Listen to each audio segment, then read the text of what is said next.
ये जो भजन जो हमने गाया था उसका अर्थ हम पढ़ेंगे और समझाएंगे। तो ये जो भजन है बहुत ही प्रसिद्ध, बहुत ही प्रमुख आचार्य हमारे जो ब्रह्म संप्रदाय में नरोत्तम दास ठाकुर ने लिखा है। तो इसमें वो जो वैष्णव है, भगवान के जो भक्त है, तो उनके प्रति अपनी कृतज्ञता वो जाहिर कर रहे हैं, वो बता रहे हैं, है ना। तो इसमें मैं हिंदी पढ़ लेता हूँ। तो इसमें ये बताया गया, हे वैष्णव गोस्वामी, कृपया कम से कम इस बार मुझ पर दया करें।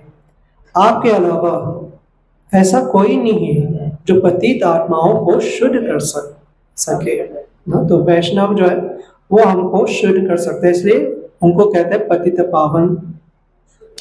ऐसा दयालु व्यक्तित्व किसी को कहाँ मिलेगा जिसके दर्शन मात्र से सारे पाप दूर हो जाए ना। तो वैष्णव के दर्शन मात्र, केवल दर्शन, वैष्णव के दर्शन करके उनको देखकर क्या होता है, सारे पाप दूर हो जाते हैं ना। क्योंकि हमको प्रेरणा मिलती है कि उनके जैसे बनना है ना। तो हमको प्रेरणा मिलती है कि पाप हमको नहीं करना है, हमको भक्ति करना है केवल उनको देखकर ना। वैष्णव का जो आचरण ही उनका प्रचार है, क्योंकि वो अपना जीवन जो है उनका जीवन क्या है, वो भगवद गीता का एप्लीकेशन है ना। वो भगवद गीता को जी रहे हैं। वो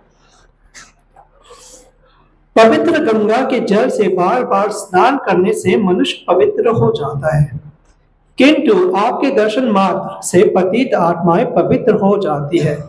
यह आपका महान गुण है। गंगा में बार बार स्नान करने से आप पवित्र हो सकते हैं, पर वैष्णव को देखते ही आप शुद्ध हो जाते हैं। जो कोई भगवान हरि का अपमान करता है उसे पवित्र नाम मुक्ति दे सकता है। तो अगर हम भगवान के प्रति अपराध करते हैं, जिसको कहते हैं सेवा अपराध ना, कि भगवान के प्रति हम अपराध करते हैं, तो क्या होता है, केवल भगवान का नाम लेने से क्या होता है, वो पाप से मुक्त हो जाते हैं, वो अपराध से हम मुक्त हो जाते हैं। किंतु यदि कोई तुम्हारा अपमान करता है तो उसका उद्धार का कोई उपाय नहीं है। पर अगर कोई वैष्णव अपराध करते हैं ना, वैष्णव अपराध से और ज्यादा बड़ा अपराध नहीं है ना, कि भगवान भी माफ नहीं करते ना। वैष्णव बुरा माने ना माने, पर भगवान बुरा मान जाते हैं, तो ऐसे व्यक्ति का कोई गति नहीं हो सकता ना। तो इससे बहुत सतर्क रहना चाहिए, वैष्णवों के प्रति अपराध नहीं करना चाहिए। गोविंद हमेशा आपके हृदय में निवास करते हैं, कि भगवान हमेशा जो भक्त है उनके हृदय में वास करते हैं।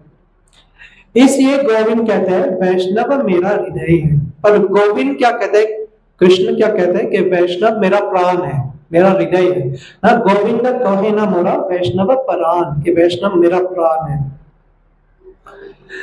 मैं प्रत्येक जन्म में आपके पवित्र चरणों की धूल चाहता हूँ। ये हमारे प्रार्थना होना चाहिए, जैसे हम गाते गुरु पूजा में कि चक्षुदान दिलो जय जन्म, चक्षुदान दिलो जय जन्म जन्मे प्रभु सही ना। कि ऐसे वैष्णव, ऐसे गुरु जिन्होंने चक्षु दान दिया, जिन्होंने शास्त्र चक्षु ज्ञान का चक्षु दिया हमको, उनका दास मैं बनूं हर जन्म में। कृपया नरोत्तम दास को अपना समझाकर उस पर कृपा करें। तो ये प्रार्थना होना चाहिए भगवान से कि आप हमको अपना मानिए, है ना, हमको रिजेक्ट मत कीजिए भगवान। अच्छे वैष्णव ना, वैष्णव के बारे में बता रहे हैं कि वैष्णव हमको, जो वैष्णव गण है, हमको अपना मानिए, हमको रिजेक्ट ना करे। अगर वैष्णव ने रिजेक्ट कर लिया तो भगवान भी रिजेक्ट कर लेंगे, है ना।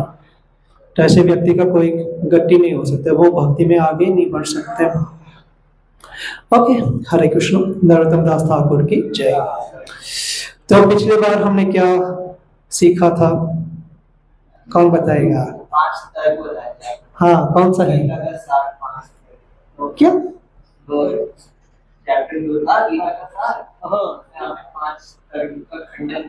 हाँ, मैंने, भगवान ने किया था। ओके, कौन कौन सा तर्क था? कोई और भी बता सकते हैं? उन्होंने बता दिया सार में। कौन से तर्क बताओ? क्या शर्मा क्यों? करुणा, यस। भोग की हानि, पाप का डर, हाँ, पारिवारिक परंपराओं का नाश और असमंजस, कंफ्यूजन ना। तो उसमें दूसरे अध्याय में भगवान खंडन करते हैं हर एक तर्क का। कैसे खंडन करते हैं? करुणा का कैसे? हम शरीर नहीं, हम आत्मा है, आत्मा कभी मरती नहीं, तो किसके लिए करुणा कर रहे हैं हम, है ना।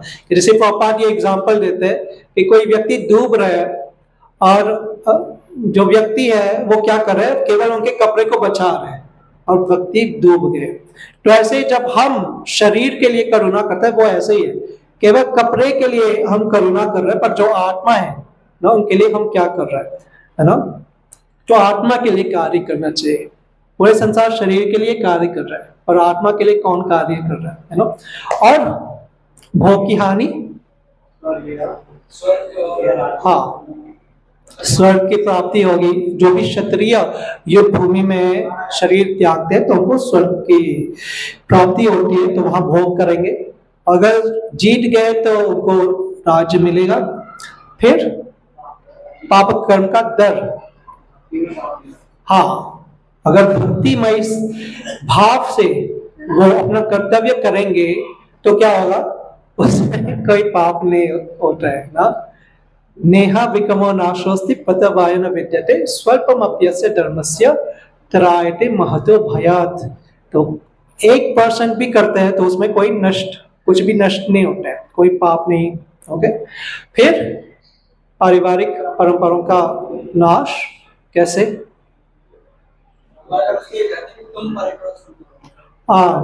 तुम आदर्श बनो, तुम सिखाओ अपने आचरण से, है ना। अगर अपने आचरण से नहीं सिखाओगे, लोग भी अर्जुन को ताना मारेंगे कि भाग के चले गए ना, तो वो मृत्यु से भी ज्यादा घृणित होगा। फिर 5वां असमंजस, क्या कहते हैं भगवान?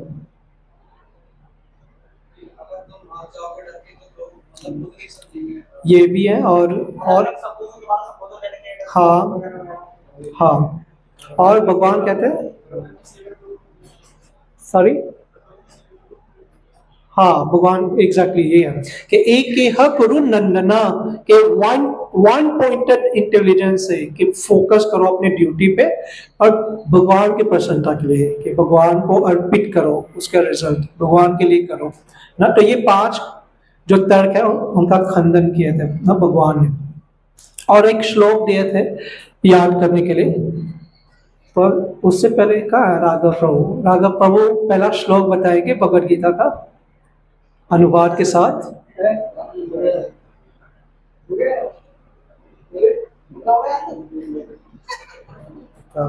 याद नहीं है? याद है तो क्या कर रहे थे, क्या कर रहे थे? ठीक है, दूसरे अध्याय का 13वां श्लोक कौन बताएंगे? ओके, हाँ, रितेश प्रभु।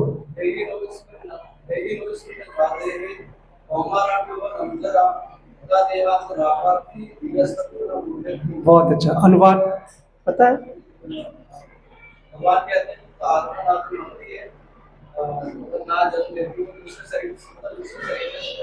ओके ना, ये वाला ये कोई और श्लोक का अनुवाद है।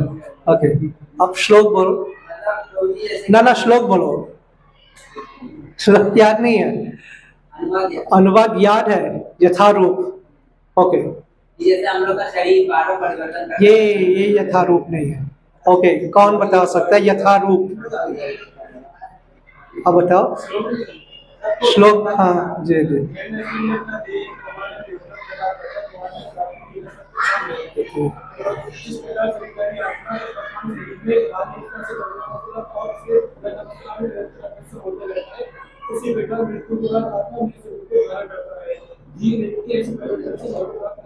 बहुत अच्छा, हरि बोल,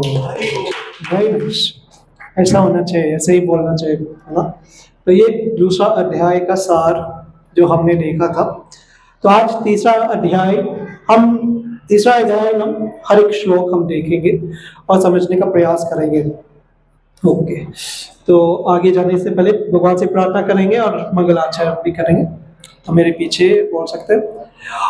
ओम नमो भगवते वासुदेवाय।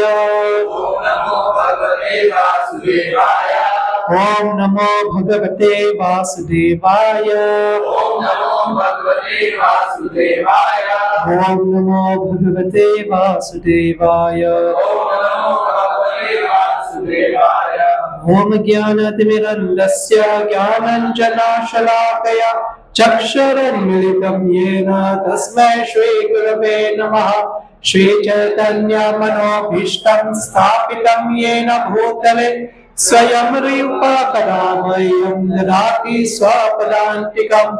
वन्देऽहं श्रीगुरौ श्रीयुतपदकमलं श्रीगुरुं वैष्णवांश श्रीरूपं साग्रजातं सहगणरघुनाथं वितं तं सजीवं साद्वैतं सावधूतं परिजनसहितं कृष्णचैतन्यदेवं श्रीराधा कृष्णपादान् सहगणललिता श्रीविशाखान्वितांश्च।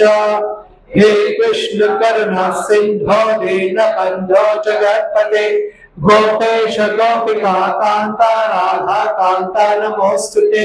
तप्त कांचन गौरांगी राधे वृंदावनेश्वरी वृषभानुसुते देवी प्रणमामि हरिप्रिये। वाञ्छाकल्पतरुभ्यश्च कृपा सिन्धुभ्य एव च पतितानां पावनेभ्यो वैष्णवेभ्यो नमो नमः। जय श्री कृष्ण चैतन्य प्रभु नित्यानंद श्री अद्वैत गदाधर श्रीवासादि गौर भक्तवृंद। हरे कृष्णा कृष्णा कृष्णा हरे हरे हरे राम राम राम हरे हरे। नमः ओम विष्णुपादाय कृष्ण पृष्ठाय भूतले श्रीमते भक्ति वेदांत स्वामी इति नामिने। नमस्ते सरस्वते देवे गौरवाणी प्रचारिणे निर्विशेष शून्यवादी पाश्चात्य देश तारिणे। हरे कृष्ण। तो पहले अध्याय का नाम क्या है?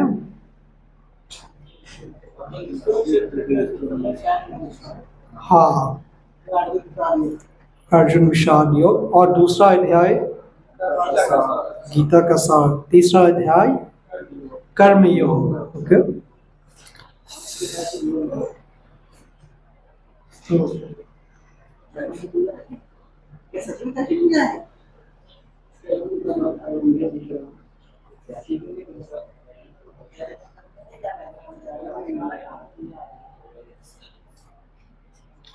ओके, कर्म योग। तो उसमें जैसे यहाँ विभाजित किया है, तो इस अध्याय में क्या होता है? दूसरे अध्याय में भगवान ने गीता का सार बताया ना, तो अलग अलग योग पद्धति के बारे में भगवान ने बताया ना। भगवान ने कर्म योग के बारे में बताया, भगवान ने ज्ञान योग के बारे में बताया, ध्यान में थोड़ा बताया, और भक्ति योग या बुद्धि योग ना, दोनों एक ही है, तो उसके बारे में बताया। लास्ट में जैसे भगवान बुद्धि योग पे कंक्लूड करते हैं, तो अर्जुन कंफ्यूज हो जाते हैं कि ना, एक्चुअली अर्जुन कंफ्यूज नहीं होते हैं, पर हमारे कल्याण के लिए वो प्रश्न पूछते हैं, क्योंकि कुछ लोग कलयुग के जो जीव है ना, मंद बुद्धि के हैं, तो उनको समझ में नहीं आएगा। तो भगवान अर्जुन ने क्या कहा कि आप एक तरफ आप कह रहे हो कि कर्म करो, और एक तरफ आप कह रहे बुद्धि के ज्ञान प्रयोग करो, कि ज्ञान योग या बुद्धि योग ना। तो उसमें क्या होता है, नॉर्मली लोग सोचो कि ज्ञान योग का मतलब है कोई एक्टिविटी नहीं ना, भगवान पे ध्यान रखना है और कुछ नहीं करना है। और कर्म योग का मतलब है कि कुछ करो, कर्म करो ना। तो आप क्या चाहते हो, वो ना अर्जुन पूछ रहे भगवान से, आप क्या चाहते हो, मैं क्या करूं, ये बताए ना। तो पहले श्लोक में अर्जुन ये कहते हैं ना, अर्जुन ने कहा, हे जनार्दन, हे केशव, यदि आप बुद्धि को सकाम कर्म से श्रेष्ठ समझते हैं, तो फिर आप मुझे इस घोर युद्ध में क्यों लगाना चाहते हैं, है ना। तो अर्जुन को ये समझ में नहीं आ रहा था, एक्चुअली वो हमको रिप्रेजेंट कर रहे थे, कि ये समझ में नहीं आ रहा था कि ये बुद्धि योग का अर्थ ये नहीं है कि सब कुछ छोड़कर चले जाना, या भक्ति योग जो है का मतलब है कि कुछ ना करना, कि सब कुछ छोड़कर चले जाना ना। तो उसको समझने के लिए हमको प्रयास करना चाहिए कि योग क्या है, अलग अलग योग का जो पद्धति है ना वो क्या है, क्योंकि आने वाले चैप्टर्स में भगवान इसके ही बारे में बताएंगे ना, कि जैसे इस अध्याय में, तीसरे अध्याय में कर्म योग के बारे में भगवान बताएंगे। अगले अध्याय में ज्ञान योग, जो दिव्य ज्ञान है, ज्ञान योग के बारे में। या अगले अध्याय में स्पेशली चैप्टर 5-6 में ध्यान योग के बारे में। फिर 7वें अध्याय से 13वें अध्याय तक उसमें भक्ति योग है, उसमें बताया गया। तो ये योग का एक क्रम होता है, एक सीढ़ी होता है, लैडर होता है, जिसको कहते हैं योगा लैडर भगवद गीता का। उसका हम देखेंगे ना, ये क्या होता है, ये होता है द योगा लैडर। ओके, तो नॉर्मली जो मनुष्य जीवन कहाँ से शुरू होता है? धर्म से ना। मनुष्य कौन है? जो धर्म का पालन कर रहा है। तो धर्म का पालन दूसरे शब्दों में कि वो शास्त्रों को फॉलो कर ना। तो नॉर्मली जो है, जो भौतिक वादी लोग हैं, जो जिनमें बहुत इच्छाएं होते हैं मन में, जो भौतिक लोग हैं ना, तो वो अपनी इच्छाओं को पूरी करना चाहते हैं ना। तो उनके लिए क्या बताया गया शास्त्रों में, वेदों में? कर्मकांड। कर्मकांड का मतलब है आप देवी देवताओं की पूजा करो, देवी देवताओं की सेवा करो, और बदले में क्या होगा, वो आपको कुछ ना कुछ देंगे ना। कि वो बिजनेस रिलेशनशिप, कि आप ये करो, ये विधि फॉलो करो और आपको ये रिजल्ट मिलेगा ना। कुछ ऐसे एग्जांपल, जो जैसे सूर्य देव की आराधना करोगे आपका स्वास्थ्य सही रहेगा ना। शिव जी के या पार्वती जी के आराधना करोगे आपको अच्छे पति या पत्नी मिलेगा ना। तो ऐसे कुछ लक्ष्मी जी की पूजा करोगे तो पैसा मिलेगा ना। तो ये कर्म कांड होता है कि अपने स्वार्थ के लिए किसी आराध्य देव, किसी देवी देवता की पूजा करना ना। तो ये नास्तिक होने से अच्छा है ना। नास्तिक जीवन क्या है? वो पशु जीवन है ना, कि आप धर्म का पालन नहीं कर रहे हो, भगवान को नहीं मान रहे हो, तो वो पशु जीवन है। पर मनुष्य जीवन जो है इस स्तर पे शुरू होता है, क्योंकि आप कम से कम कुछ फॉलो कर रहे हो। इसलिए भगवान जो है हमारे विभिन्न इच्छाओं के अनुसार विभिन्न प्रकार के देवताएं होती है।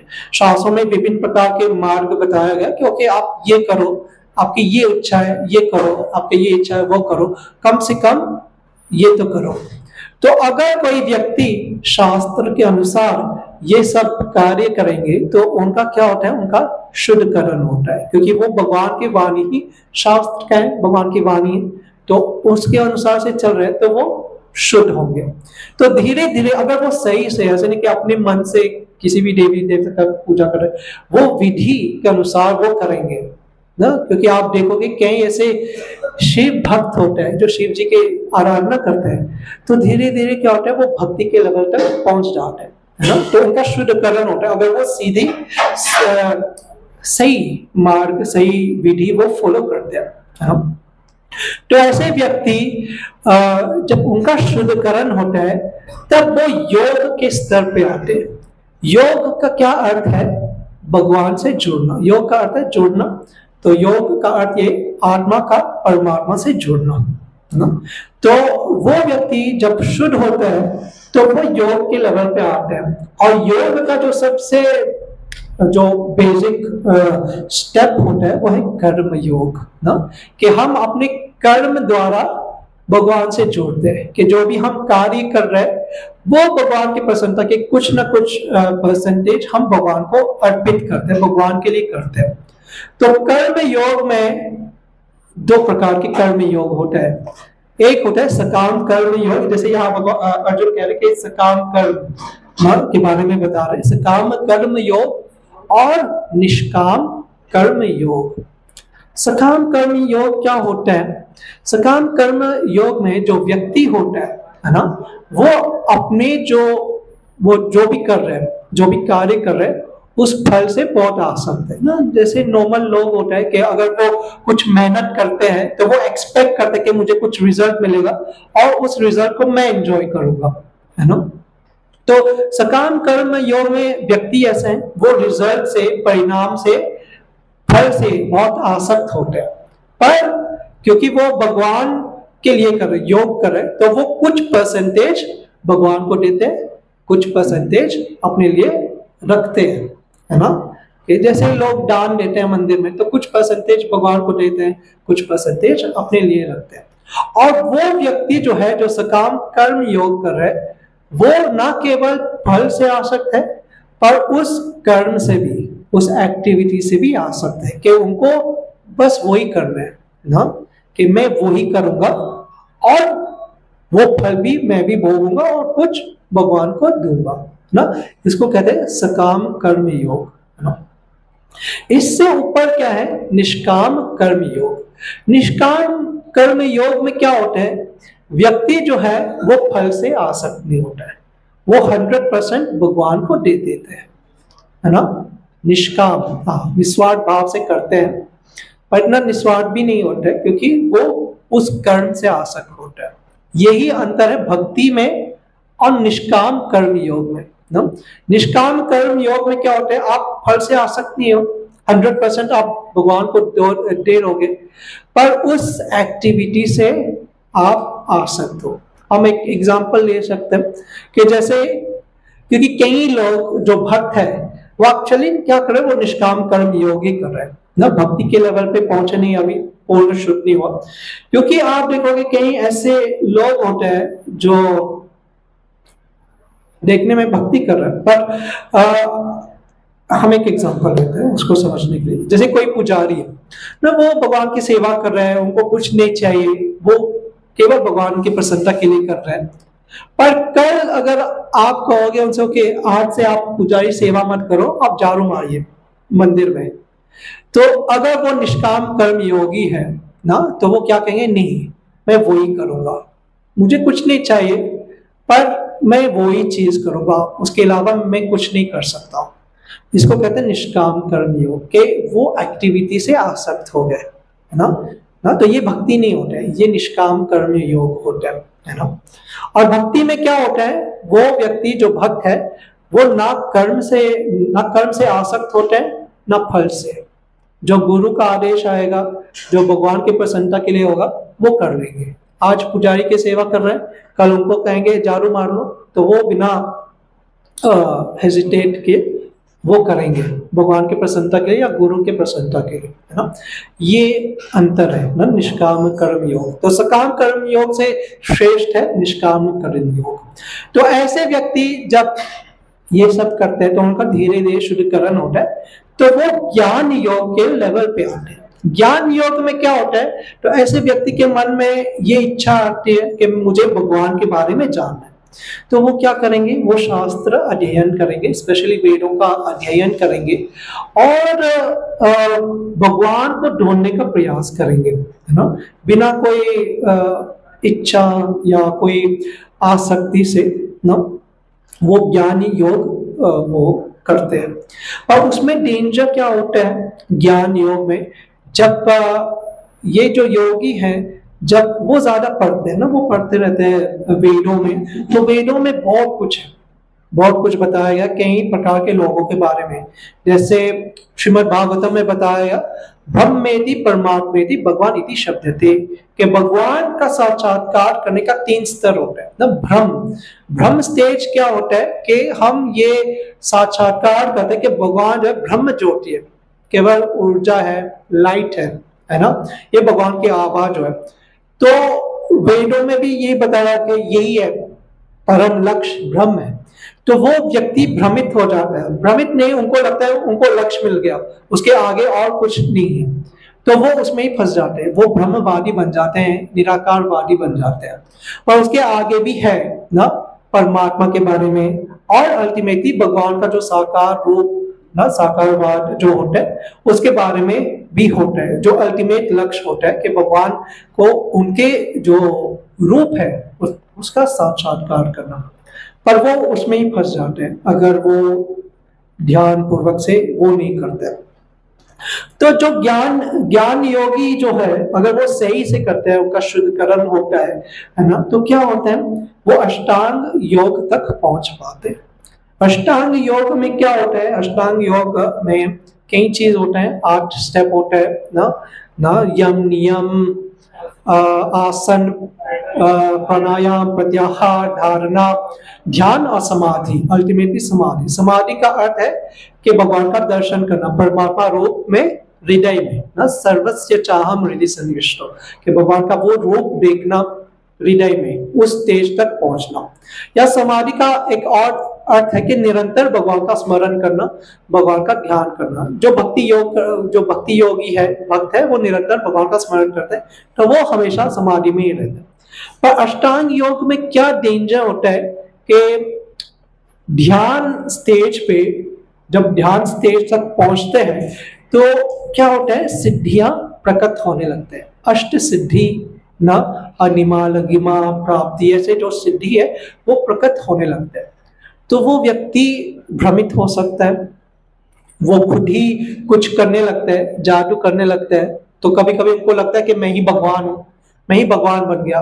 या अगर उनको नहीं लगता है, उनके जो फॉलोअर्स है वो कहेंगे उनसे कि आप ही भगवान हो ना, तो वो भी मानने लगा, शायद हाँ, शायद सही कह रहे, मैं ही भगवान हूं। तो वो पद भ्रष्ट हो जाता है, वहीं पे फंस जाते हैं, है ना। पर अगर वो सही से करते हैं और समाधि के लेवल तक जाते हैं ना, परमात्मा रियलाइजेशन, तो अल्टीमेटली जब वो उस स्टेज पे पहुंचते हैं और उनका शुद्धकरण होता है, तो वो भक्ति योग के लेवल पे पहुंच सकते हैं, जहां पे वो भगवान का जो साकार रूप है उनका साक्षात्कार करते हैं और निस्वार्थ भाव से वो भगवान की सेवा करते हैं।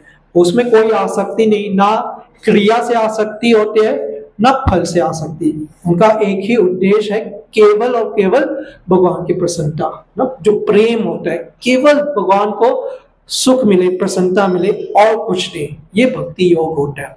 तो ये क्रम होता है ना। अगर कोई जो जीव आत्मा है ना, कई जन्मों तक वो भटक रहे इस संसार में, तो करते हैं, अगर वो सही से करते हैं तो वो उस क्रम से वो भक्ति तक पहुंच सकते हैं। जैसे भगवान कहते हैं, बहुनाम जन्मनाम अंते ज्ञानवाम माम प्रपद्यते वासुदेव सर्वमिति स महात्मा सुदुर्लभा। तो ये जो महात्मा, जो आत्मा जो है, वो क्या, बहुनाम जन्मनाम अंते, कई जन्मों के बाद वो ज्ञान के लेवल पे आते हैं ना, ज्ञान योग के लेवल पे आते हैं। फिर धीरे धीरे जब उनका शुद्धकरण होता है तो उनको समझ में आता है वासुदेवम सर्वमिति, के वासुदेव ही सब कुछ है, उनके लिए ही मुझे करना है, वो भक्ति होता है।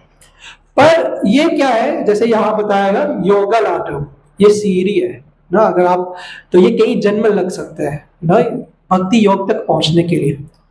पर भगवान की कृपा से या वैष्णवों की कृपा से, जैसे हमने गाया भजन, एक बार करुणा करो वैष्णव गोसाई, तो वैष्णव की कृपा से क्या हो सकता है, हमको लिफ्ट मिल सकता है। वो लिफ्ट जो है हमको निम्न योनि से या निम्न स्तर से डायरेक्टली भक्ति योग तक पहुंचा सकते हैं, अगर वैष्णवों की कृपा मिली। वैष्णव ने हमको अगर भक्ति दे दी तो हमको ये सब करने की जरूरत नहीं, हम डायरेक्टली भक्ति के लेवल पे आ सकते हैं, जैसे श्रील प्रभुपाद ने किया ना। तो श्रील प्रभुपाद जी के एक शिष्य ने पूछा था उनसे, एक श्लोक है 7वें अध्याय में, येषां तन्तगतं पापम ये जनान पुण्य कर्मणाम, के कई जन्मों के पुण्य के बाद के एक व्यक्ति जो है कई जन्मों तक केवल और केवल पुण्य कर रहा है, उनके सारे पाप कर्म नष्ट हो गए, वो ही भगवान के दृढ़ भक्ति कर सकता है, दृढ़ता पूर्वक भक्ति कर सकता है। तो प्रभुपाद के शिष्य ने पूछा उनसे कि हम तो आपसे मिलने से पहले तो हम तो पाप ही कर रहे थे, तो कैसे आप भक्ति कर रहे हैं? तो प्रभुपाद ने क्या कहा कि मैंने आपका सौभाग्य बनाया है ना, कि मैंने आपको भक्ति दी ना, और अब आपकी बारी है दूसरों का सौभाग्य बनाने के लिए, है ना। तो अगर भक्तों की कृपा मिलती है तो हम डायरेक्टली भक्ति के लेवल पे आ सकते हैं, भक्ति योग कर सकते हैं। जैसे मोस्ट ऑफ अस जो यहाँ है, तो हम भक्तों की कृपा से ही यहाँ आए हैं ना, कि ऐसे नहीं कि हम पहले कुछ कर्म योग कर रहे थे या अष्टांग योग कर रहे थे तब हमें शुद्धकरण हो गया। हो सकता है कई जन्मों से हमने किया है, पर मोस्टली हमको कृपा मिली ना, कृपा के कारण हम भक्ति के लेवल पे आए, हमको भगवान की भक्ति मिली। तो ये अब जो अध्याय आने वाले हैं, तो ये कॉन्सेप्ट क्लियर होना चाहिए ना कि ये सब योग का क्या अर्थ है और कैसे प्राप्त हो सकता है। तब हम देखेंगे इस अध्याय का ना जो भी थीम है उस पे हम देखेंगे कि अर्जुन क्या कहते हैं, भगवान क्या कहते हैं।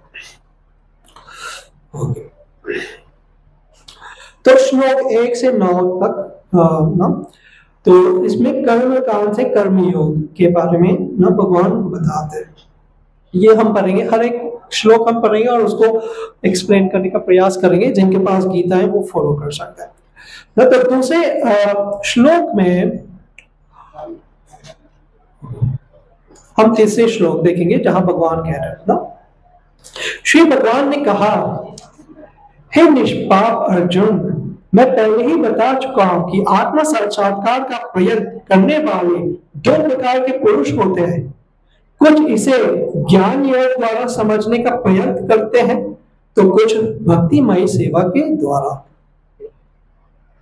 फिर आगे जो है भगवान कहते हैं, न तो कर्म से विमुख होकर कोई कर्म फल से छुटकारा पा सकता है। ना कि आपने ना चलोगे, आप कर्म नहीं करोगे, आपने डिसाइड मैं कोई कर्म नहीं करूंगा, पर ये पॉसिबल नहीं है ना। जीवात्मा को कर्म करना है, आप सांस भी ले रहे वो भी कर्म होता है ना।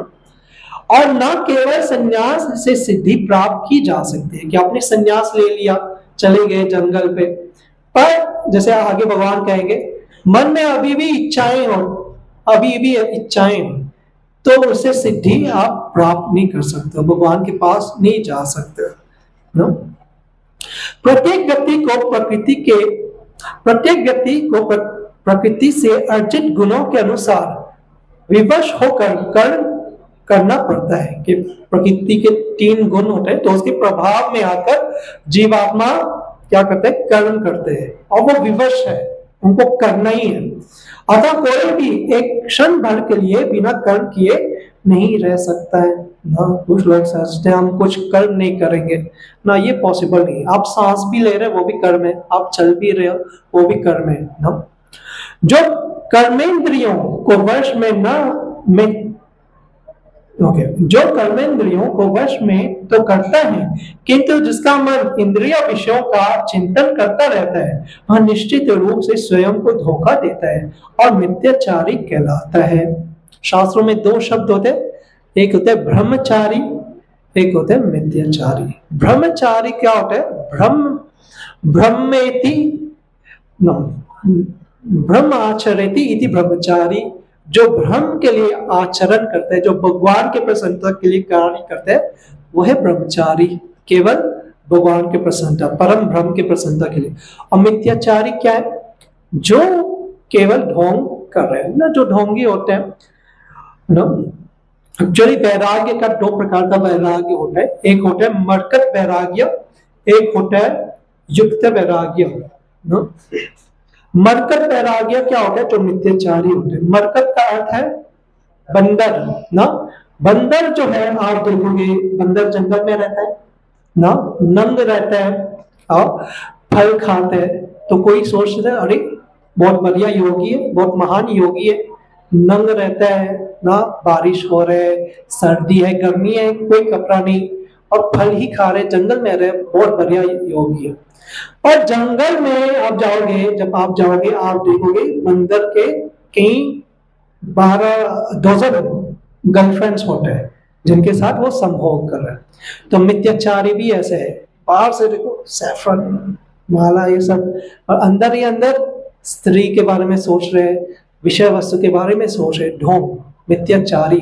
तो यहाँ भगवान भी कह रहे हैं अर्जुन से, क्योंकि अर्जुन कह रहे थे मैं सब कुछ छोड़कर चला जाऊंगा जंगल, तो भगवान का मिथ्याचारी मत बनो ना। अब तुम उस स्टेज पे नहीं पहुंचे तुम ना कि ओके बाहर से दिखाओगे मैं तो विरक्त हो गया, पर अभी भी मन में इच्छाएं हैं ना।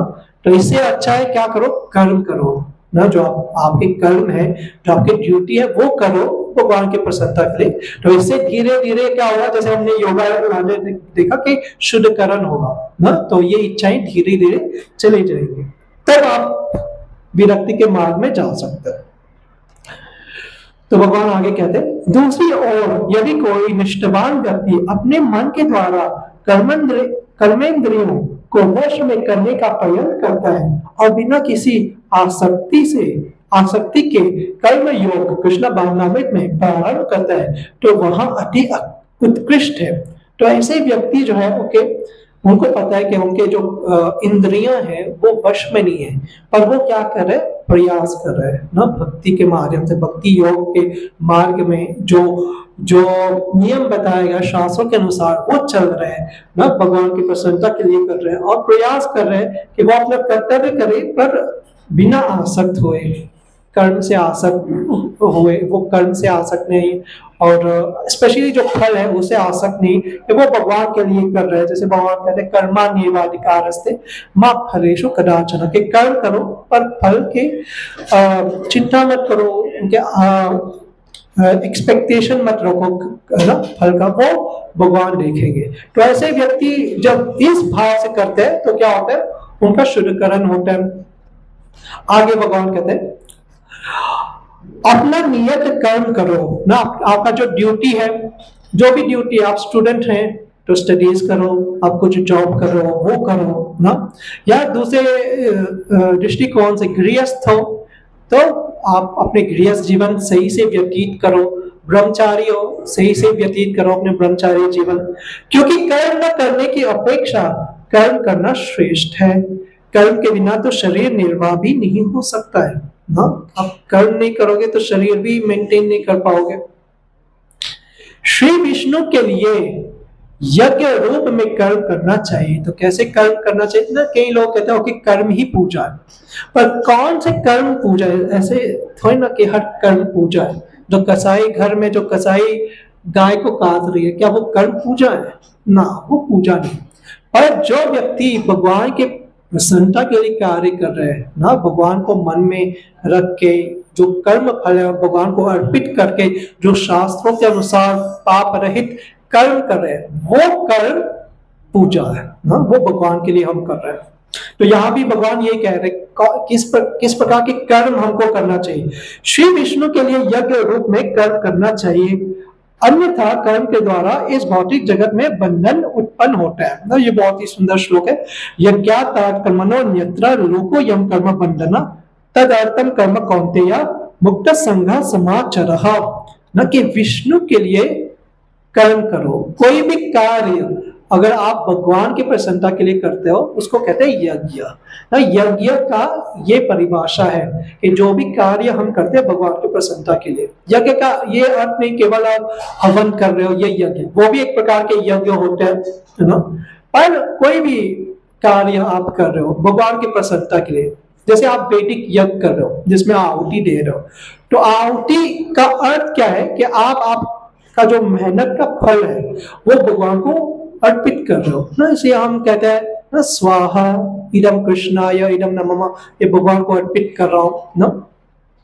तो वैसे ही अगर आप जैसे भोग बना रहे हो भगवान के लिए, तो उसमें भी क्या कर रहे हो, आप अपनी ऊर्जा को अर्पित कर रहे हो भगवान को, अपने प्रेम को अर्पित कर रहे हो भगवान को, अपने रिसोर्सेस को अर्पित कर रहे हो भगवान को। तो ये क्या है, ये यज्ञ है ना। तो कोई भी कार्य अगर हम भगवान के लिए कर रहे हैं उसको यज्ञ करते हैं, और वो कार्य जो है, ये जो यज्ञ का कार्य है वो क्या है, ये मुक्ति का कारक होता है।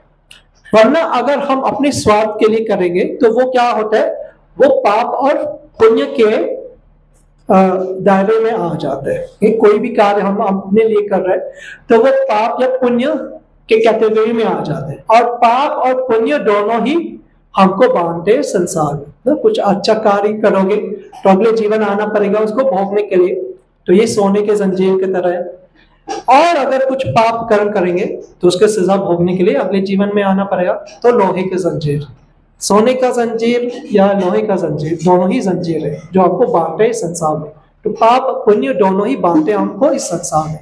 पर अगर हम भगवान की प्रसन्नता के लिए कार्य करते, केवल भगवान के लिए, तो वो मुक्ति का कारक होता है, उसमें कोई पाप पुण्य इन्वॉल्व नहीं होता है। जैसे हमने देखा था दूसरे अध्याय में ना, भगवान ने कहा था कि अगर केवल भगवान की प्रसन्नता के लिए करोगे तो उसमें कोई पाप नहीं होता है। अतः हे कुंती पुत्र, उनकी प्रसन्नता के लिए अपने नियत कर्म करो ना, कि अपना कर्म करो, जो आपका ड्यूटी है वो करो, और उस भावना से करो कि भगवान के लिए, भगवान के बस भगवान सेम चीज है। कोई व्यक्ति भोजन पका रहे और कोई भक्त जो है भोग बना रहे भगवान के लिए, दोनों सेम ही कार्य कर रहे हैं। अंतर क्या है? चेतना। एक भगवान के लिए कर रहे हैं, एक अपने लिए कर रहे हैं। तो जो भगवान के लिए कर रहे हैं उनको मुक्ति मिलेगी, और जो अपने के लिए कर रहे हैं वो यहीं फंसेंगे, है ना। तो ये कि एक ही चेंज लाना है, एक्चुअली चेंज ही नहीं लाना है, बस भगवान को लाना है जीवन में ना। ईशावास्यम इदम सर्वम यत्किंचित जगत्याम जगत, ये भगवान को सेंटर में लाने, कि भगवान की प्रसन्नता के लिए करना, और कुछ नहीं करना है, कुछ चेंज नहीं लाना जीवन में। इस तरह तुम बंधन से सदा मुक्त रहोगे। अगला अब जो है भगवान जो है कर्म कांड से कर्मयोग के बारे में बताए।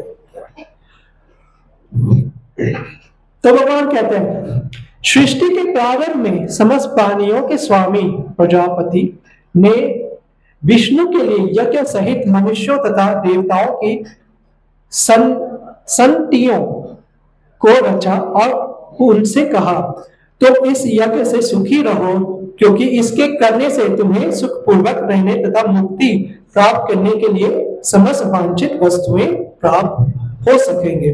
तो सृष्टि के आरंभ में हमको शास्त्र मिला ना, ब्रह्मा जी या जो भी जैसे मनु है ना, जिनसे हमको सारे ज्ञान मिला, जो परंपरा में आ रहे हैं। भगवान कहते हैं 4 अध्याय में न, इमं विवस्वते योगम प्रोक्तवान हम अव्ययम, के भगवान ही दे रहे हैं।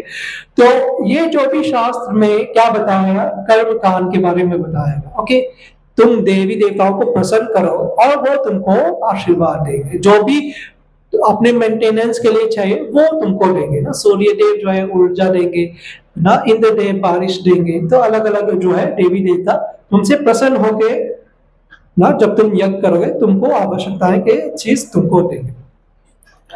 यज्ञों के द्वारा प्रसन्न होकर देवता तुम्हें भी प्रसन्न करेंगे, और इस तरह मनुष्यों तथा देवताओं के मध्य सहयोग से सबों को संपन्नता प्राप्त होगी।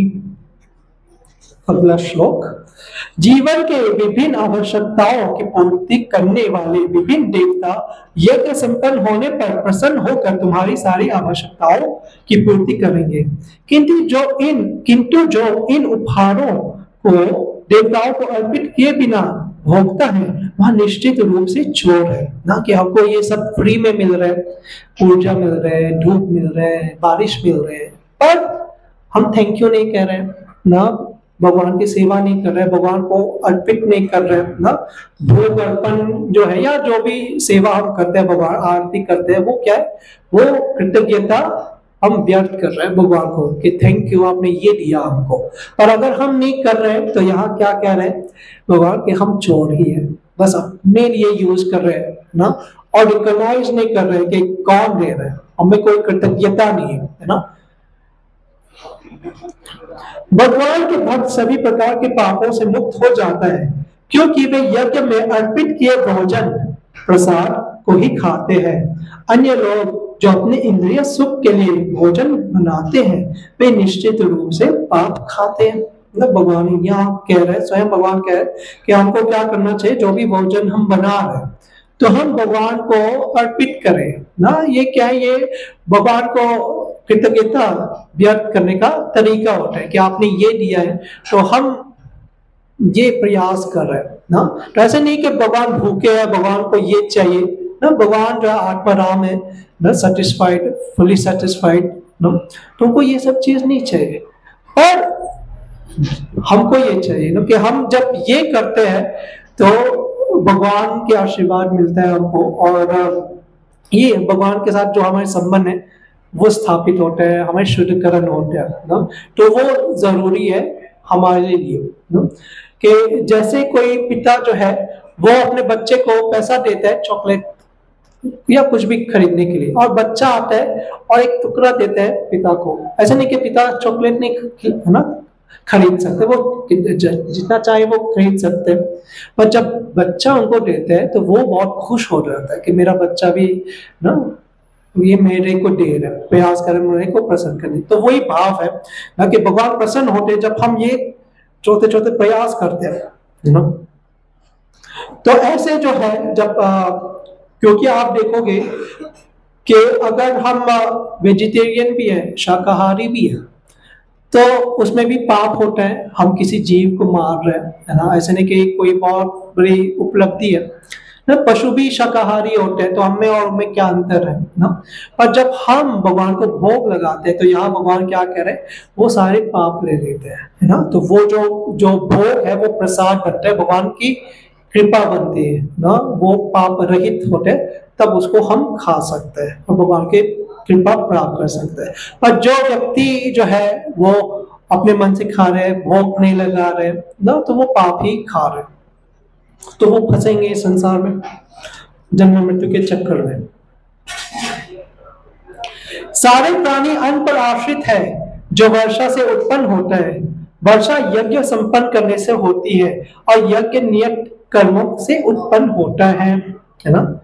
तो यहाँ यही बताया जा रहा है कि अगर हम अपने ड्यूटी करेंगे, शास्त्र के अनुसार से चलेंगे, तो क्या होगा, जो भी हम कर्म कर रहे हैं वो यज्ञ होगा ना, भगवान की प्रसन्नता के लिए कार्य होगा, और उससे क्या होता है, भगवान प्रसन्न होते हैं और भगवान जो है हम पे कृपा करते हैं, हमें जो आवश्यकताएं वो पूर्ण करते हैं। पर स्पेशली इस युग में जो है, जो मोस्ट इंपोर्टेंट जो होता है वो हरिनाम संकीर्तन यज्ञ है। कोई भी व्यक्ति जो भगवान का नाम ले रहे हैं ना, हरे कृष्ण कृष्ण कृष्ण हरे हरे, हरे राम राम राम हरे हरे, इसको कहते हैं संकीर्तन यज्ञ। ये सबसे प्रमुख यज्ञ होता है। चाहे आप ना जैसे आहुति वाले यज्ञ नहीं कर रहे, वैदिक यज्ञ नहीं कर रहे, पर आप संकीर्तन यज्ञ कर रहे हो, हरिनाम संकीर्तन यज्ञ कर रहे हो, तो सारे जो है आप उससे भगवान को प्रसन्न कर सकते हैं कलयुग में, और इससे ही भगवान आप पे कृपा करेंगे, है ना। विशेष कृपा, एक्चुअली भगवान सब पे कृपा कर रहे हैं, चाहे वो नास्तिक है, चाहे वो चीटी है, हाथी है, सबकी आवश्यकताएं भगवान पूर्ण कर रहे हैं। पर भक्तों जो है, अगर वो इस विधि को पालन करते हैं, तो वो पाप को मुक्त हो जाते हैं और वो मुक्ति प्राप्त कर सकते हैं, वो भगवान के पास जा सकते हैं। वेदों में नियमित कर्मों का विधान है, और ये वेद साक्षात श्री भगवान परम ब्रह्म से प्रकट हुए। फलतः सर्वव्यापी ब्रह्म यज्ञ कर्मों में सदा स्थित रहता है। तो भगवान की प्रसन्नता के लिए कार्य करना चाहिए, यज्ञ करना चाहिए। हे प्रिय अर्जुन, जो मानव जीवन में इस प्रकार वेदों द्वारा स्थापित यज्ञ चक्र का पालन नहीं करता, वह निश्चय रूप से पापमय जीवन व्यतीत करता है। ऐसा व्यक्ति केवल इंद्रियों की तुष्टि के लिए व्यर्थ ही जीवित रहता है। तो ये क्लियर है। किंतु जो व्यक्ति आत्मा में ही आनंद लेता है ना, अभी तक भगवान किनके लिए बोल रहे थे, जो आसक्त होते हैं अपने कर्मों से ना, कि जो अपने कर्म को त्याग नहीं सकते हैं, जिनके मन में अभी भी इच्छाएं होती है, तो उनके लिए कर रहे हो कि अपने कर्तव्य करो, अपने जीवन व्यतीत करो, पर उस भावना से करो कि ये भगवान की प्रसन्नता के लिए कर रहे हो। अब भगवान उनके लिए कहेंगे जो विरक्त हो सकते हैं, जो वैराग्य मार्ग में जा सकते हैं। किंतु जो व्यक्ति आत्मा में ही आनंद लेता है तथा जिसका जीवन आत्म साक्षात्कार युक्त है, कि उनको समझ में आ गया कि वो ये शरीर नहीं है, वो आत्मा है, और उनका एक नित्य संबंध है भगवान के साथ ना, और जो अपने में ही पूर्णतया संतुष्ट रहता है, उसके लिए कुछ करणीय कर्तव्य नहीं होता है। तो ऐसे व्यक्ति जो है वो जो है सांसारिक कर्तव्य को त्याग करके भगवान के पूर्ण शरणागत हो सकता है, क्योंकि जब वो आएंगे भगवान की सेवा में, वो छोड़कर नहीं जाएंगे, वो निरंतर भगवान की सेवा करेंगे। और अगर कोई व्यक्ति उनमें ये योग्यता नहीं होता है, बाद में कुछ समय के बाद फिर से उनके जो इच्छाएं हैं वो फिर से प्रकट होंगे। तो कभी कभी भक्ति में आके जोश आ जाता है कि हमको मंदिर में ही रहना है, हमको बस ये करना है, पर कुछ समय के बाद हम देखते हैं वही भक्त फिर से सांसारिक कार्यों में लिप्त हो जाते हैं, क्योंकि उनकी इच्छाएं जो है वो पूर्ण तरह से शुद्ध नहीं हुआ है ना। तो ऐसे व्यक्ति जो है हमको क्या करना चाहिए, एक तो गाइडेंस में रहना चाहिए, किसी गुरु के गाइडेंस में रहना, किसी भक्त के गाइडेंस में रहना चाहिए। तो वो बता सकते हैं आपको कि वो जज कर सकते हैं आपको कि आपके मन में कितनी इच्छाएं, आप कितने सच में ना विरक्त हो। क्या मरकत वैराग्य है या युक्त वैराग्य है ना। युक्त वैराग्य के बारे में हमने बताया नहीं था। युक्त वैराग्य का अर्थ है, जैसे रूप गोस्वामी कहते हैं भक्ति रसामृत सिंधु में कि अनासक्तस्य विषयान यथार्हम् उपयुञ्जत निर्बंध कृष्ण संबंधे युक्तम वैराग्यम उच्यते। युक्त वैराग्य जो सही वैराग्य है वो क्या होता है, जिसको कहते हैं युक्त वैराग्य। अनासक्तस्य विषयान, कि वो व्यक्ति किसी चीज से आसक्त नहीं होते हैं, विषय वस्तु से आसक्त नहीं होते हैं।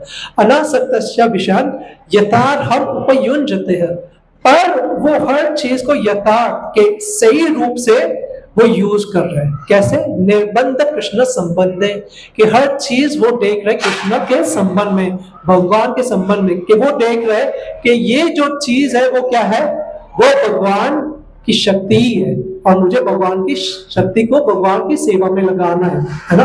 क्या अगर माइक है वो भगवान के सेवा में लगा रहा है, ऐसा नहीं कि वो गाना गा रहे हैं, बॉलीवुड गाना गा रहे हैं, नहीं, वो भगवान के बारे में बोल रहे हैं ना। या अगर जैसे लैपटॉप, वो ऐसा नहीं कि वो मूवी के लिए देख रहे हैं यूज करना, वो भगवान के प्रचार के लिए यूज कर रहे हैं। तो ऐसे व्यक्ति जो है वो युक्त वैराग्य वो प्रैक्टिस करते हैं कि वो भगवान की प्रसन्न, वो देखते कि हर चीज जो है वो भगवान से रिलेटेड है, भगवान की ही शक्ति है, भगवान ने ही दिया है, तो मैं भगवान की सेवा में लगाऊं, ये भगवान की ही है ना।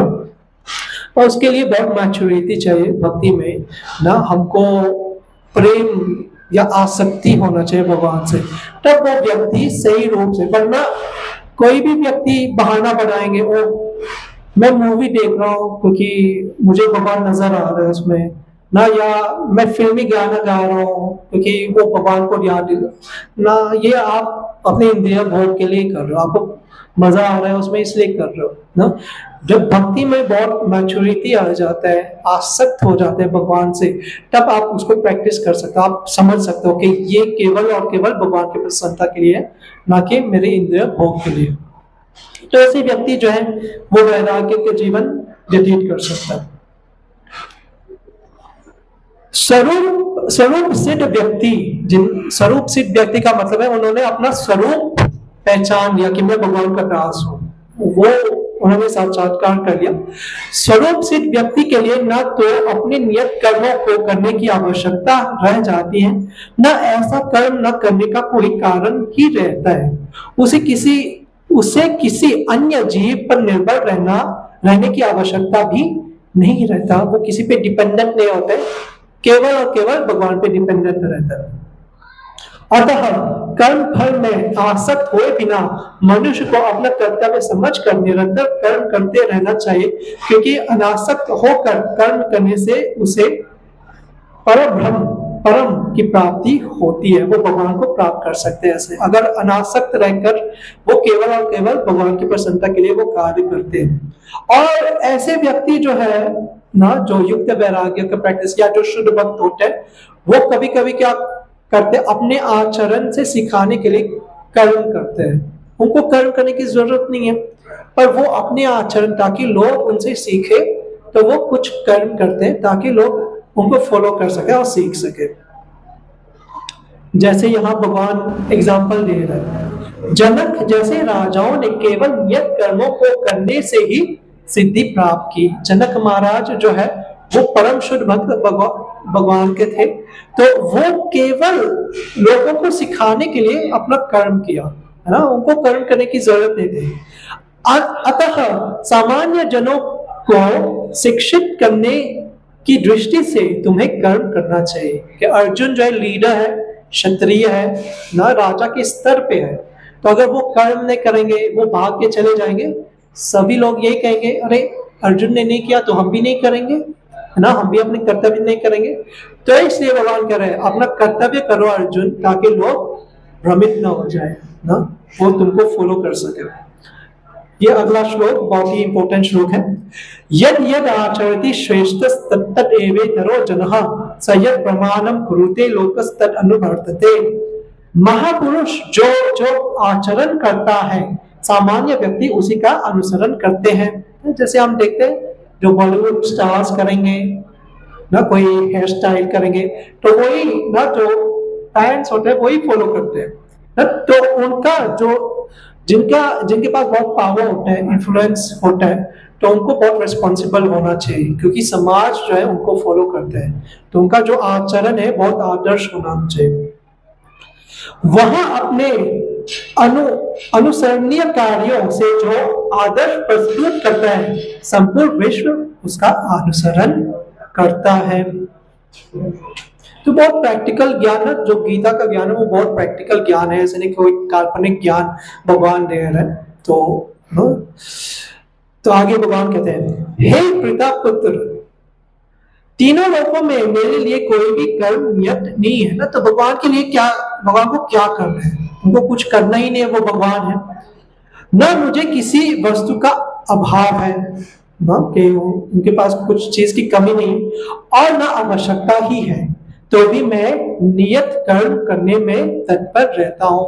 जब भगवान अपने लीला कर रहे थे तो वो आदर्श गृहस्थ की तरह द्वारका में जी रहे थे, है ना। क्यों भगवान कहते हैं, क्योंकि यदि मैं नियत कर्मों को सावधानी पूर्वक न करूं तो हे पार्थ, यह निश्चित है कि सारे मनुष्य मेरे पद का ही अनुगमन करेंगे। वो कहेंगे भगवान ने किया तो हम भी करेंगे, है ना।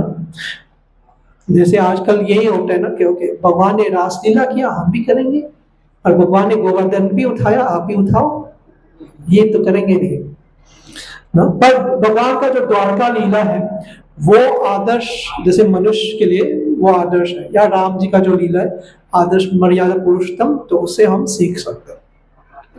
वृंदावन लीला में ना भगवान वो दिखाते हैं वो कैसे भगवान है ना, कि अपने ईश्वर जो है वो गुण वो दिखाते हैं।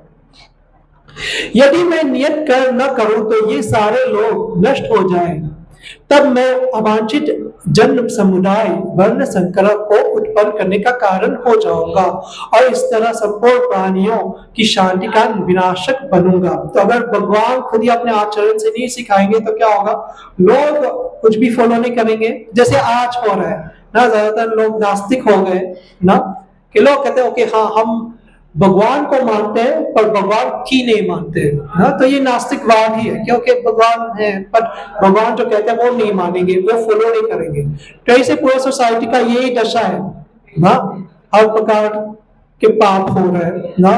कोई भी व्यक्ति संस्कार जो है, जो भी संस्कार बताया गया शास्त्रों में वो फॉलो नहीं कर रहे हैं, तो ऐसे जनसंख्या आएगा ना, जो हिरण्यकशिपु रावण की तरफ उत्पात मचाएंगे।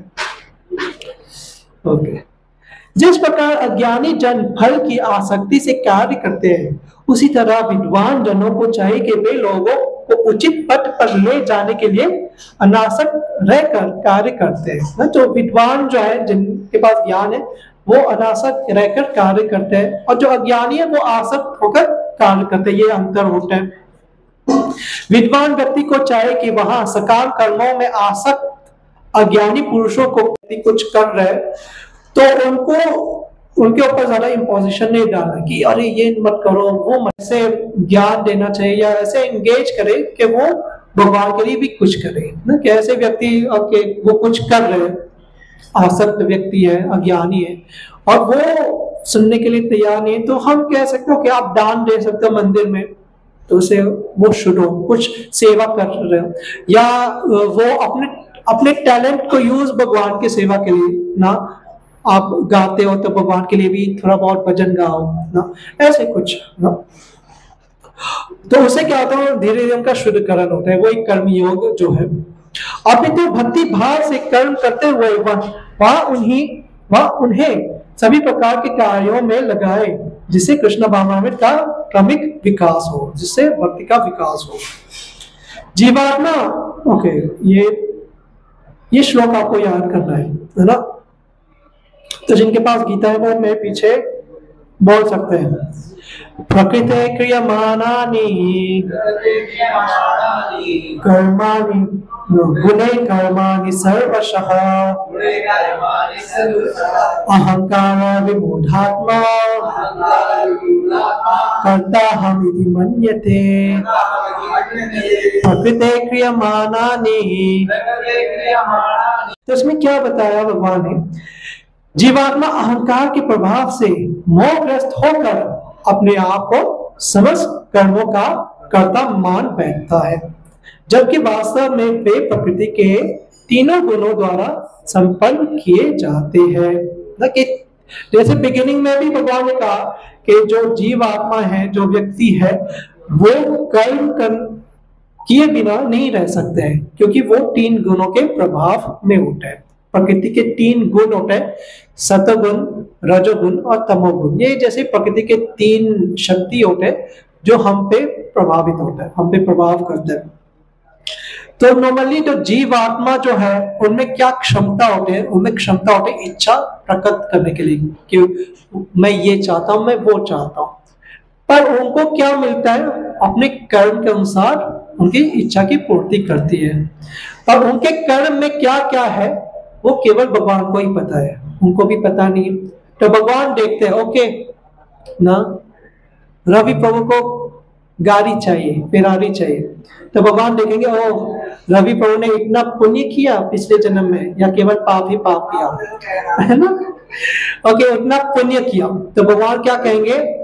मया दक्षेण प्रकृति जो है भगवान के अध्यक्ष के, उनके अधीन होते हैं, उनके अनुसार से चलते हैं। तो भगवान प्रकृति को आदेश देते हैं, ओके रवि प्रभु पे ये प्रभाव ना, जो तीन गुण का ऐसे प्रभाव डालो कि वो इच्छा पूर्ण हो सके ना। कि जब उनका प्रभाव होगा, वो ज्यादा मेहनत करेंगे, ज्यादा पैसा कमाएंगे, उनको गाड़ी मिल जाएगी ना।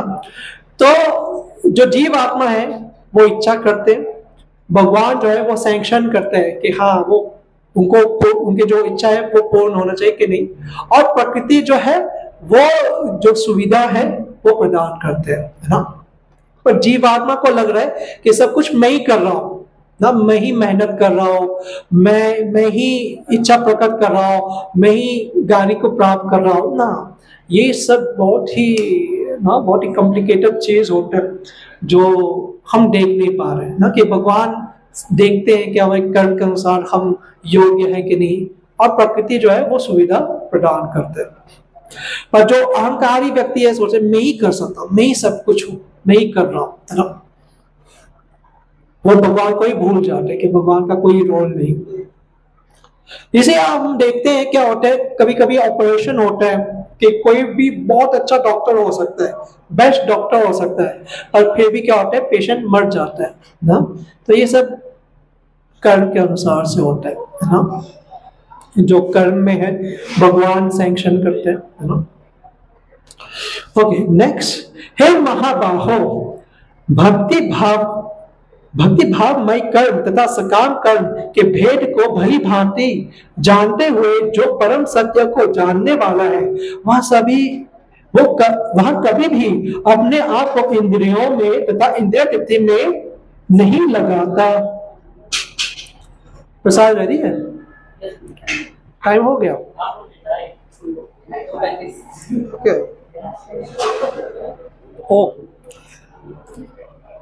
ओके, ये 2 श्लोक करते फिर नेक्स्ट टाइम हम कंटिन्यू करेंगे। माया के गुणों से मोहग्रस्त होने पर अज्ञानी पुरुष पूर्णतया भौतिक कार्यों में संलग्न रहकर उनमें आसक्त हो जाते हैं। कि जब हम कार्य करते, कोई भी कर्म करते हैं तो क्या होता है, आसक्ति हो जाती है। यद्यपि उनके ये कार्य उनमें ज्ञान अभाव के कारण अधम होते हैं, किंतु ज्ञानी को चाहिए कि उन्हें विचलित न करे ना। तो जिनके पास ज्ञान है वो उस व्यक्ति को ज्यादा विचलित नहीं करेंगे, वो क्या करेंगे, अपने बुद्धि यूज करके उसको भगवान की भक्ति में लगा देंगे ना। अतः हे अर्जुन, अपने सारे कार्यों को मुझ में समर्पित करके मेरे पूर्ण ज्ञान से युक्त होकर लाभ की आकांक्षा से रहित, स्वामित्व की किसी दावे के बिना तथा आलस्य से रहित होकर युद्ध करो। कुछ लोग सोचते हैं ओके हमको फल से आसक्त नहीं होना है, कर्म से आसक्त नहीं होना है, तो करे ही नहीं ना। एस्केपिज्म जिसको कहते हैं, हम बस सोते रहे ना। भगवान क्या कर रहे हैं, अपना कर्तव्य करो, आलस मत करो, और उस भाव से करो कि भगवान की प्रसन्नता के लिए कर रहे हो, है ना। तो इसे एक तो हमारा शुद्धकरण होगा, और बाकी लोग जो है हमसे सीखेंगे, वो भी भगवान की प्रसन्नता के लिए कार्य करेंगे। और जो लोग ज्यादा आसक्त है उनको ज्यादा विचलित नहीं करना है, उनको हमको हेल्प करना है। भगवान की सेवा करने के लिए। तो कुछ न कुछ तरीके से उनको भगवान के कार्य में जुड़ना है कि वो अपना कार्य भी करे और वो कुछ करे भगवान के लिए। उससे क्या होगा, उनका शुद्धकरण होगा और धीरे धीरे वो उस योगा सीढ़ी में अग्रसर होंगे। तो यहीं पे विराम देंगे। तो टाइम होगा प्रसाद के लिए। हम एक वीडियो दिखाना चाहते हैं। एक्चुअली उद्गार बहुत ही बड़ा युद्ध फेस्टिवल होता है हर साल। तो इस साल दिल्ली में हो रहा है 12 अक्टूबर को, राइट। तो उसका रजिस्ट्रेशन शुरू हो गया। तो उसका एक झलक हम आपको दिखाएंगे और आप लोग आ सकते हैं, उसमें रजिस्टर कीजिए और अपने फ्रेंड्स को भी आप रजिस्टर कर सकते हैं।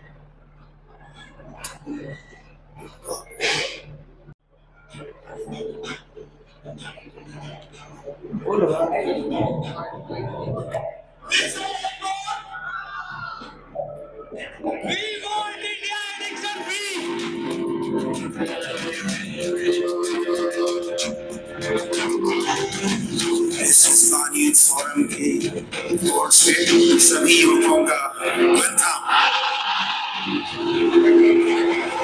15,000 young people are participating with full vigor and full enthusiasm.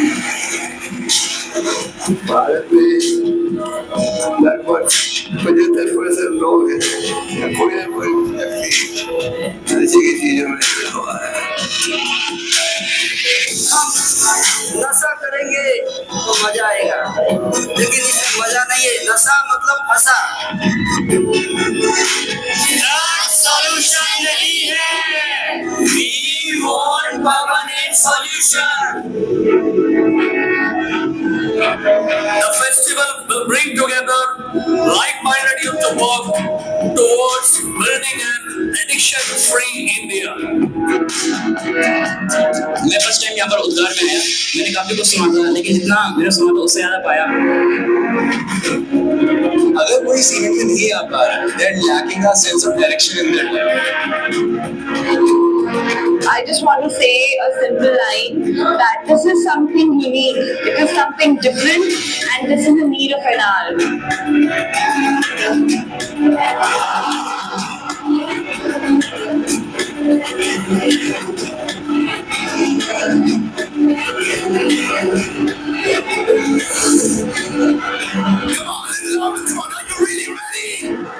आपकी जिंदगी में उतना ही बड़ा कर सकता है जितना बड़ा सोच सकते।